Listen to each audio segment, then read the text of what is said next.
This video is about addressing biases and how that leads to character development.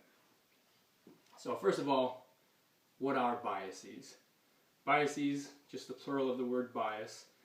A bias is kind of the concept of favoring one thing over another and kind of it being irrational why you're favoring that thing. Quick example would be I love Rhodesian Ridgebacks as a dog breed over Australian Shepherds because I own a Rhodesian Ridgeback. So, it's not to say that you favoring it is right or wrong, it's just, you're biased about it. So specifically, how these biases exist in our movement. So what does it mean to have a movement bias?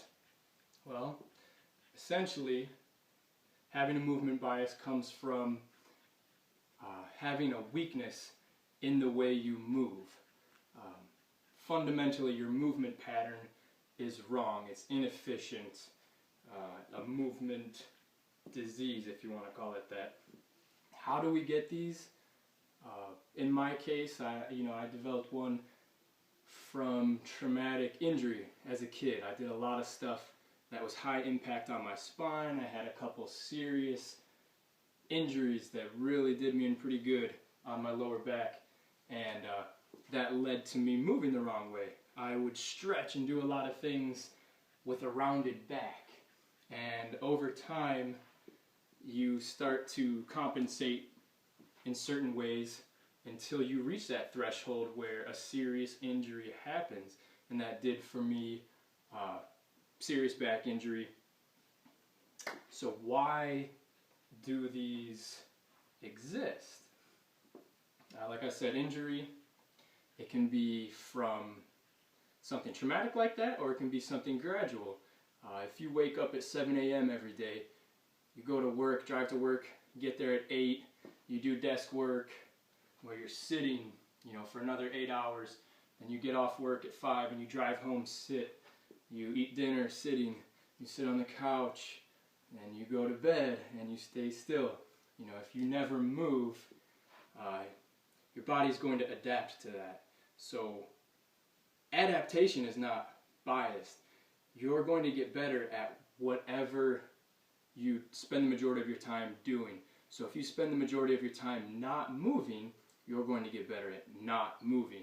If you spend the majority of your time moving, obviously you'll get better at moving. So when we sit for a long time or we don't move, to get more efficient at the lifestyle that your body's adapting to, your muscles will tighten up. Your soft tissue will get a little bit weaker because it doesn't need to put energy into having strong tissue. So, you can develop these biases from a number of ways. Why are they bad to have? So, the way the body works, if one area of the body is compromised, it's going to look to another area of the body to compensate for that. It can be range of motion in a joint, it can be flexibility, strength in a muscle, maybe even an organ. If you lose your vision, your other senses might get better to compensate for that. So, for example, shoulder range of motion. Just so you can see my spine real quick while I do this. So, to have full shoulder range of motion, if I stay with neutral spine, meaning that my spine is not in flexion and not in extension, if I'm right here and I try and go through my range of motion with my shoulders, we've got 90 degrees right here, and we've got up straight at 180 degrees, and then a little bit further. If your shoulders don't have full mobility or range of motion, what's going to happen is, to compensate for that, when you get to right about here, wherever your mobility ends, it's going to steal mobility from a nearby joint. That nearby joint being the thoracic section of your spine. You've got cervical, thoracic, lumbar, sacral, coccyx. So when you get to here, all of a sudden you're going to go into thoracic extension in order to accomplish that missing range of motion in your movement. So, why is that bad? Well, if you look at a movement pattern like that in your training, might be overhead press or something like that. If every time you go to do, overhead dumbbell press and you are looking for 180 degrees above your head and you miss that range of motion, you're going to be arching your spine, and all of a sudden you're going to be putting a lot of weight in a fashion on your body that it shouldn't be. It's going to wear and tear, it's going to lead to injury. It's not going to be good. So before we start doing weight training and stuff like that, we have to take the time to identify what our movement biases are. Is your posterior chain, the rear muscles on your lower body, are they tight?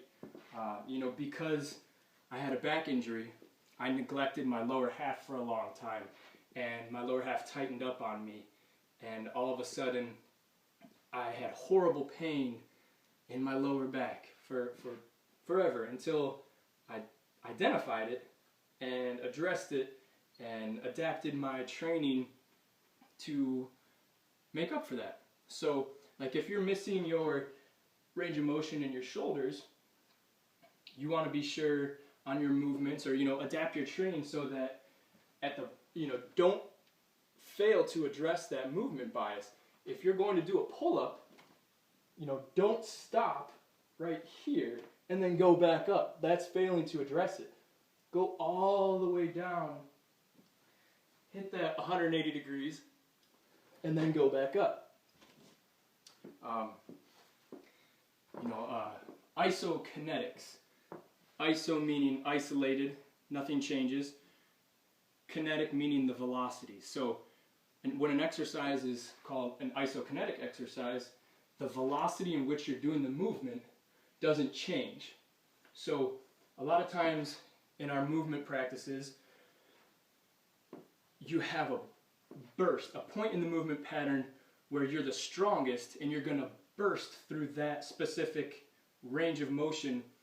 And what that does is it gives you momentum to get through the parts of the movement where you might not be strong, or you might have a weakness. So, if I'm strong here with my pull-up, here with my pull-up, but really weak at the top end, I might be, bursting, and the momentum from the bottom end of the movement is going to carry me through that weak point. Whereas if I do implement what's called an isokinetic movement, 10 seconds, 10 counts up, pause, 10 counts down. So from the very bottom of the movement, real slow, through to the top.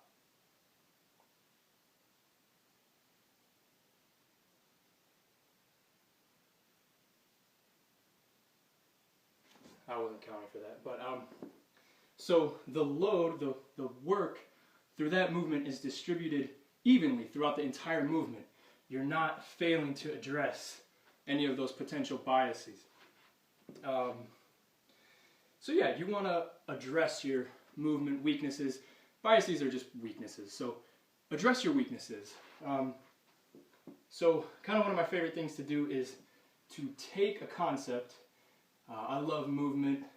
I've always enjoyed this kind of stuff. So I like to take concepts that I learn and develop through movement practices and apply them into a different dimension or realm, or whatever you choose to label it. So right now we just talked about how your biases in your physical movement in that realm can be harmful or detrimental to your character. Traditionally, your biases are going to exist up here in your head with the way that you think.